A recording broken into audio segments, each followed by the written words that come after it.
শিৱসাগৰ বাকী ৰাইজক ধন্যবাদ দিবলৈ আৰু একো বাকী নাই। জেলৰ পৰা জিকাইছিলে, জেলৰ বাহিৰৰ পৰা জিকাই দিলে। গোটেই উজনি অসমত সকলো বিৰোধী বিধায়কক হৰুৱাইছে, কিন্তু এইবাৰ মোক বিৰোধী বিধায়ক হিচাপে মানে যোৱাবাৰতকে এইবাৰ আমাৰ যুঁজখন কঠোৰ হ'ব আৰু কঠিন হ'ব। কাৰণ যোৱাবাৰ আমাৰ বিধায়কৰ সংখ্যা অপজিশ্যনৰ বেছি আছিলে, কিন্তু এইবাৰ কম আছে। সৃষ্টি কৰিছিলে, এতিয়া কি ক'ম? নাই, এতিয়া আৰু হাৰিলে তেখেত আৰু ভাল হৈছে, এজনৰ পৰা দুজন হ'ল। কিন্তু দুৰ্ভাগ্যজনক যে আমি অপজিশ্যন পাৰ্টিবিলাক জিকিব নোৱাৰিলোঁ। অপজিশ্যন পাৰ্টিবিলাক যদি জিকিব পাৰিলোহেঁতেন আৰু চৰকাৰ কৰিব পাৰিলোহেঁতেন, বেছি ভাল লাগিলেহেঁতেন। গৌৰৱ গগৈ, পৰাভূত হোৱাটো আমাৰ বিৰোধী পক্ষৰ কাৰণে গোটেই উজনি অসমখনত বিৰোধী পক্ষক হৰুৱাইছে। শিৱসাগৰত কিন্তু মোক শিৱসাগৰবাসীয়ে জিকাইছে। এইটো বৰ সাংঘাতিক কথা যে গোটেই উজনি অসমত বিৰোধী পক্ষ সকলোকে হৰুৱাই দিছে, কিন্তু ৰাইজে শিৱসাগৰত মোক জিকাইছে। তো যোৱাবাৰ জেলৰ পৰা জিকাইছিলে, এইবাৰ মোক ভিতৰ বাহিৰৰ পৰা জিকালে। এইটোৱে আমাৰ প্ৰতি, ৰাইজৰ দলৰ প্ৰতি থকা আস্থা প্ৰকাশ কৰিলে। যোৱাবাৰ এজন বিধায়ক আছিলে, এইবাৰ দুজন হ'ল।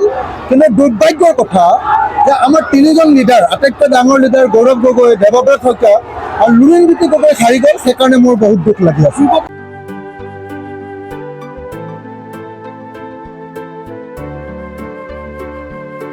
শদিয়াৰ পৰা ধুবুৰীলৈ, বৰাকৰ পৰা ব্ৰহ্মপুত্ৰলৈ সকলোৰে মাজত চিনাকি এটা নাম প্ৰাতঃ টাইম। থলুৱা ভাষা, কৃষ্টি আৰু সত্য বাতৰিৰ আধাৰত প্ৰতিষ্ঠিত খবৰ প্ৰাতঃ টাইমৰ প্ৰতিটো বা বাতৰি পুংখানুপুংখভাৱে চাবলৈ Facebook, YouTube, website, Twitter, Instagram আৰু ব্লগাৰ পেজত লাইক আৰু ফ'ল' কৰক। ধন্যবাদ। অসমৰ সংবাদ জগতখনৰ বাবে এক সুখৰ খবৰ। আপোচবিহীন ৰাইজৰ কণ্ঠ সাপ্তাহিক কবচ পুনৰ এবাৰ অসমৰ ৰাইজৰ মাজলৈ।